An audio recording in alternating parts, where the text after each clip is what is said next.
Welcome to Luca and Miguel. Enjoy the video. You begin by opening the app and creating a new canvas. This gets you into the workflow immediately. Set your canvas size and units so measurements match your material. This prevents scaling errors later. Pair your Cricut via Bluetooth and confirm firmware is current because connection issues often cause failed cuts. Once done, choose the material type and tool. These selections determine cut pressure and speed, which is why you set them now rather than later. Now you design, import or create shapes and clean up layers so each piece behaves predictably. Use weld to join paths, attach to lock position, and slice to split shapes. These functions control how elements cut and why order matters. Make sure to group and name layers to avoid mistakes.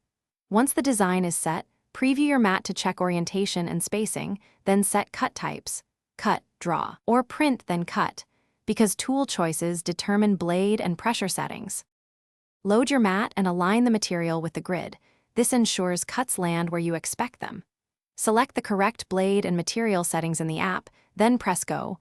Watch the first few seconds so you can pause if the design shifts. After cutting, use a weeding tool and scraper to finish cleanly. These make removal easier and protect material.